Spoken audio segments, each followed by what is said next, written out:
If you want to run faster, in this video, I'm going to give you a full speed workout, something I've been building in the Speed Academy for my athletes who have already ran sub 11. I have two guys who are running 10.3 and 10.5 in the 100 meter. This workout has helped them run faster and it will help you run faster. I'll give you reps and sets. Let's get straight into it. Okay, so I just played sand volleyball for about 2 hours. So my body's pretty beat up, but I still need to do this speed workout so you guys have some reps and sets. So I'm only gonna do one set today because it's actually supposed to be a deload week for me. But sometimes I don't listen to my own body, even though I coach people who run some of the fastest times in the world. Sometimes I don't even follow the same principles I teach them. So the easy one we're gonna do is an extensive plyometric warm up.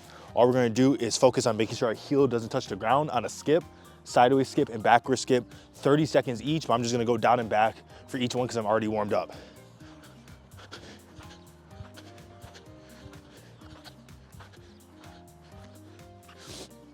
There's a difference between this and regular skipping because regular skipping is very lazy. You're heel to toe, which can be pretty helpful for 1 foot jumping. When we're trying to improve sprinting, we're only hitting the ball of our foot right under our center of mass and having the intention to pop off the ground. Not a high jump, but just a small little pop off the ground will help really start building that elastic energy you need. Now I'll do sideways skip, we're under over, but even though it's a karaoke, we're still hitting the ball of the foot, not letting the heel touch the ground at all. Same way, other direction, doing this for 30 seconds each. Another cool thing about this is it also builds a lot of basic level coordination, which you'll get in stuff like PE class, but you don't get when you start getting too specific in your training, and you might be lacking that because maybe your coach just doesn't teach you basic coordination like A skips or something like that. Now that you've done that for 30 seconds each, we're gonna get into the meat and potatoes of the workout already, which before we get into sprints, we're gonna have a little bit of a primer, which we're gonna be doing to develop explosive power. So this is mainly for acceleration, where we go into resisted bounds. So bounding where we're trying to cover as much distance as possible, and to unresisted 10 standing bound test. There's a huge difference in here. The resisted bounds is going to develop explosive power and really overload that, especially the horizontal aspect, which is what you need to run fast. And then when you do the potentiation afterwards, without the weight, you're gonna be going even farther. So I'm gonna show you a little bit of an example here, and then we'll get straight to it. Alrighty, resisted bounds. Sorry if it's hard to see, but hopefully you can see me. You wanna go a little bit heavier on this one. If you're a stronger athlete, probably go up to 45 pounds. It's hard to give like a random number, but usually around 10 to 20% of your body weight. But if you're trying to improve specifically acceleration, which is that first, 5 to 25 yards. That would probably go something around 30% to 50% of your body weight. Going a lot heavier would force you to produce a lot more horizontal force since you already are strong, but you can do it in an explosive manner. So all we're doing is just bounding as far as possible.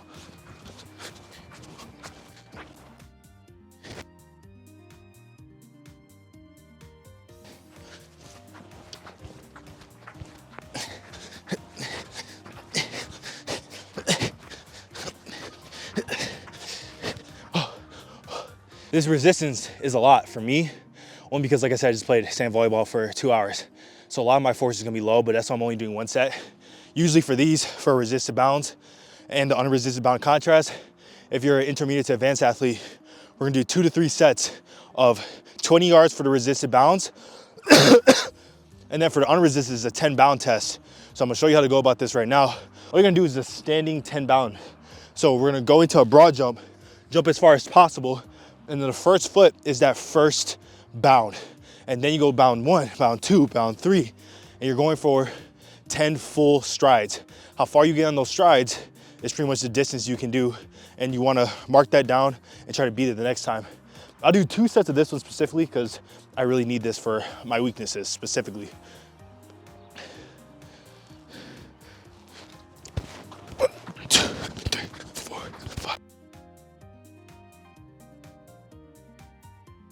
So if you can see me, I got about right here, which is not too bad. I don't know the exact distance and I don't really have the time because it's about a storm right now, but hopefully it's around 80 to 95 feet. The goal for intermediate to advanced athletes will probably be around 90 to 110 feet.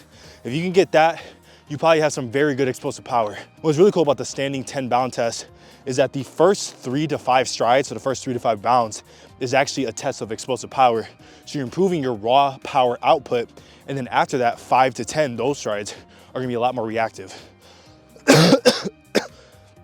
So you're getting a good mix of developing explosive power and reactiveness, which is kind of hard to do with any exercise. 1, 2, 3, 4. If that got on camera, bro, I just busted my fucking shit. I definitely got in the 90s to 110, but I just busted my fucking shit. Oh, I'm tired today, bro. I shouldn't be doing this workout, but I'm starting to try to make a series of workout Wednesdays where we get you guys at least one speed workout from the Speed Academy every Wednesday. Now the Speed Academy is a 12-month program, so I'm probably never gonna post every single workout, but at least you're getting 1 or 2 acceleration or max velocity workouts to improve your speed that is just not on the internet. Stuff you'll see in the Speed Academy, stuff you'll see me do with my 10.3 athletes or 10.5 athletes, or my guys who are running 4.4 into 40. So for a standing bound test, like I said, you're just going as far as possible for 10 bounds, mark it, and then that's a contrast. So you first start off with the resistance. If you don't have resistance, do hill resistance bounds, or find some type of way to have someone get a band around you. And then you wait about 30 seconds to a minute. You do the unresisted standing 10 bound test, go as far as possible, mark it down, rest for about 2 to 3 minutes, and you go through that contrast again, or some people might call it a superset. You do that superset about 2 to 3 times, and you'll get a pretty good stimulus for developing explosive power in the first 5 to 10 yards and developing that explosive reactiveness that you need, the reactive stiffness you need to improve your max velocity sprinting and acceleration. For this next exercise, we're gonna get into resistance sprints, but I'm actually gonna do something I haven't taught before, which is heavier resistance sprints. The goal with resistance sprints that I think I haven't taught correctly in the past is that you actually need a high enough stimulus in terms of velocity drop off.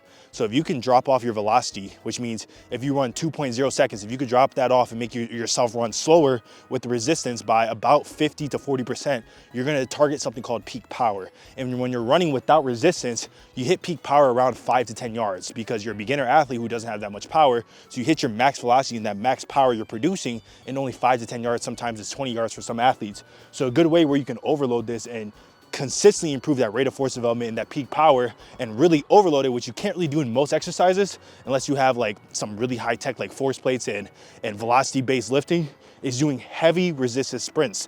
Now, the issue is people don't have the equipment to test velocity drop off, and honestly, the equations, you can do them with your phone, but they're really complicated. So I'd suggest you to go look that up yourself. But what you can do is probably around 40 to 60% of your body mass in resistance is gonna be enough to develop that peak power and be somewhere around that threshold of 30% to 50% velocity drop off. So for right now, I'm gonna go about, I think 95 pounds in resistance in this sled right here. And then I'm gonna sprint for about 20 to 30 yards, 1 to 2 sets because it's a deload week, and hopefully that will help you with your acceleration. Playing sand volleyball today, and I started off really good.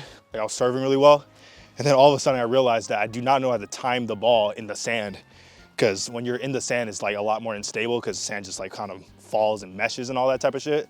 So I kept trying to jump and make these huge spikes because I was just trying to flex stack and jump high to all my friends.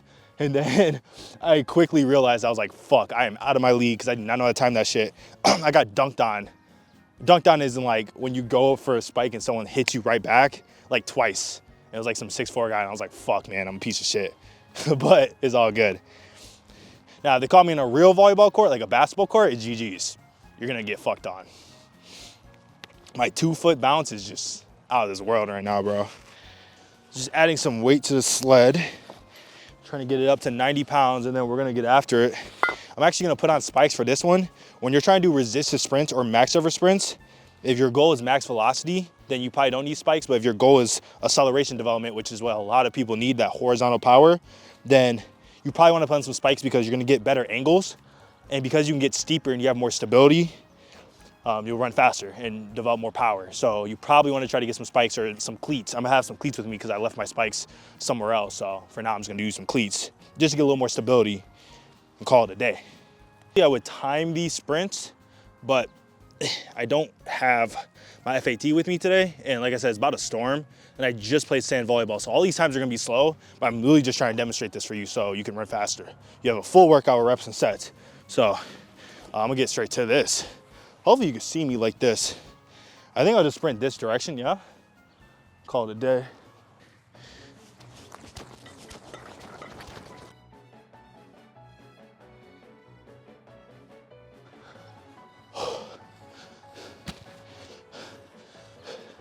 Like I said, what's really cool about the heavier resisted sprints is as more of a force stimulus. So if you have strength and velocity, that's how you actually improve power. Power is just strength times velocity. So because it's more on the strength side, but you're still testing velocity because you're trying to sprint as fast as possible, it's not as damaging to the joints long term, because if you're trying to run a flying 10, then that's pure velocity. And yeah, you're producing force, but it's a lot of stress to the tendons, to the joints. You get real sore. But with resistance sprints, you might feel soreness in the muscle, but your tendons won't be beat up. So if you want to sprint another day and do this again, you probably could, I wouldn't suggest it, but you're not gonna be as beat up as you would if you're doing flying 10s or max effort 40-yard sprints or even a 100-meter dash. So that's what's kind of cool. For reps and sets for resistance sprints, I'm gonna show you do one more time, but probably about 5 to 6 sets of 20 to 30 yards. So in total meters of sprinting, 100, maybe 80 to 120 yards, up to 150 max. You can go up to 300 if you're a beginner or 200 if you're a beginner, but that 80 to 150 for me and for my athletes usually do the trick. So yeah, load it up heavy, 40, 60% of your body weight if you're going for early acceleration, that first 5 to 20 yards, and then sprint as hard as possible, time it or race somebody if you can, and just get after it. And for rest too, do about 2 to 3 minutes. If you sprint 20 yards, then maybe do 3 minutes. If you sprint 30 yards, maybe do 4 minutes, but somewhere around that range, 2 to 4 minutes will do the trick.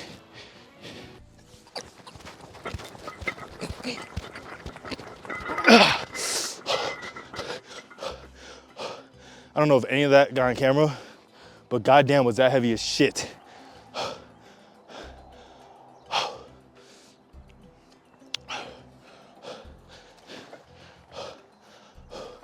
Okay, so I don't have a rim with me, but the next exercise I would do, and I'm just gonna probably put it up on the screen or at the end of the video when I do the full workout layout, I'll probably put it there, is low rim dunking or max effort dunks, 3 to 5 minutes of a dunk session, 2 foot specifically. So if you're trying to improve acceleration, you do 2 feet, but you're trying to improve your max velocity, I would do 1 foot dunks, 3 to 5 minutes, put a timer up, go in the low rim, try to get some dunks off, or try to touch something like the ceiling right here above me, try to dunk a basketball, whatever your goal is, even if it's long jump or triple jump, practice a couple of those technique aspects, and that will be the next portion for that workout. But now the next thing is going to be a stomping step up. So stomping step up, some people might call it a drotch step up, is where we're going to improve early rate of force development in a smaller range of motion. So we're gonna go very light with this, 30 to 50% of your body weight. And the reason is we're trying to develop power. Some people might call it explosive strength. Some people might call it speed strength, and it's very delicate. So one of the hardest qualities to develop is speed strength, explosive strength, that power aspect of your athleticism. Very easy to develop absolute strength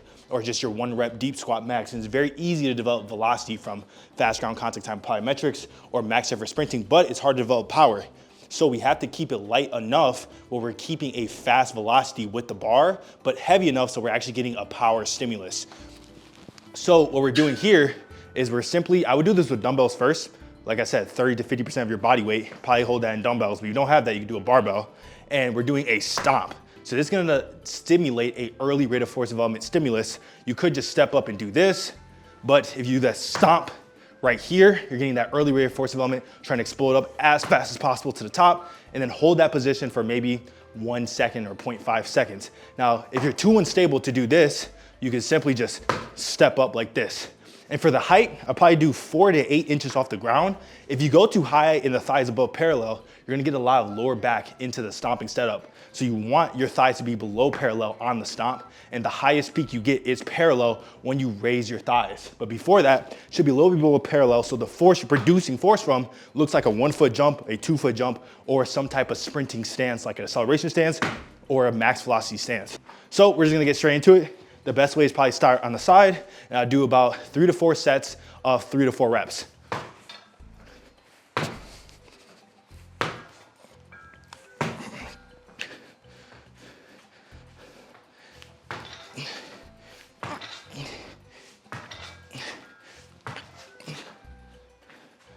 Saw the weight start to fall off because I forgot to put on clips. But you see, I'm pretty tired today. So, like I said, it's really important to remember that you do not go above 30 to 50% of your body weight. Even if you feel like it's too light, that's the purpose. You want to improve the ability of speed, strength, or power, which is your ability to move lightweight fast. So yes, if it feels absolutely way too light, maybe you can go up 10 pounds or something of that nature, but you wanna do a smaller range of motion and moving the weight as fast as possible. And if the weight is too heavy for you, even 60% of your weight is way too light for you, then the goal is to move it faster than you did last time. Put a stopwatch or put some type of velocity tracker on there and see if you can keep moving the bar faster. That's gonna give you max intent, which will help develop power and fast twitch muscle fibers. Called the sprinter stance isometric. So we're gonna get into this stance where our knees aren't completely locked out, but they're not bent where we're like here into like a half squat position. We're gonna get just a small knee bend so we have good tension into the wall. And then the goal is to raise to the ball of the foot.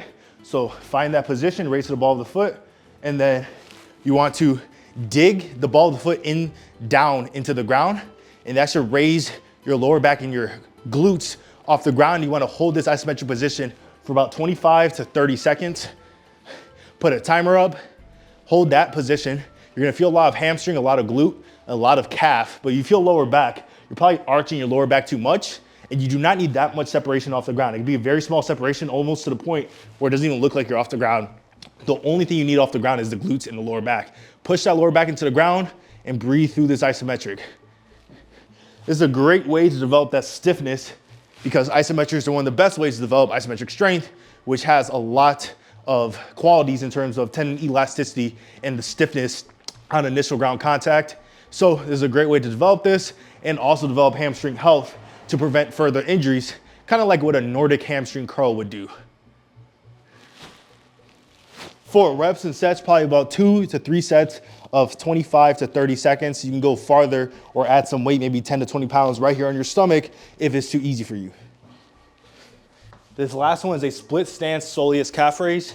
So you can do it a couple ways. You can let the heel hang off so you can get a little more eccentric length on the Achilles tendon in the calf, and then you go through this range of motion. If you have a seated calf raise machine, that's the best variation, but I don't have a seated calf raise machine where I'm at right now, and most people are not gonna have it, so you just have a split stance position where you're putting all the pressure into this front leg. Try to move this foot far back enough, not too far, but where the knee is straight down into the ground, but you have all the pressure on this front leg, right? So lean forward, put some mass of your center mass right here into it, and then do this calf raise.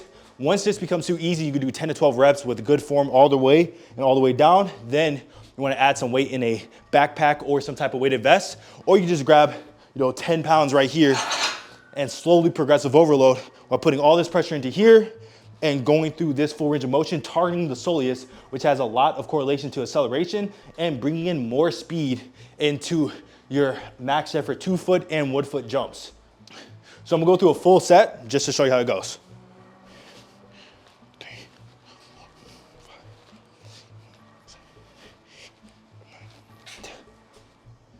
And that's the full workout. You get reps and sets probably somewhere right here, hopefully. Exactly what it'll look like if you get the Speed Academy, a full 12-month program to transform your sprint speed. You get monthly workouts that are 5 days a week, progressed over 4 weeks, and then you can improve your sprint speed and keep progressive overloading throughout the entire year as if you were just training with me in person for an entire year, but for literally 20% or 10% of the price, and you don't have to see me in person. You just do it by yourself, done for you. So hop on the Speed Academy somewhere right here or in the link below. I'll probably give you like a gift so you can get the first month for only $5 with a special code. So check the pinned comment or the description. You'll get that special code. It'll probably end within the next 30 to 60 days. And if this full workout isn't enough, I'll probably give you another full workout or some type of video that YouTube will recommend you right here.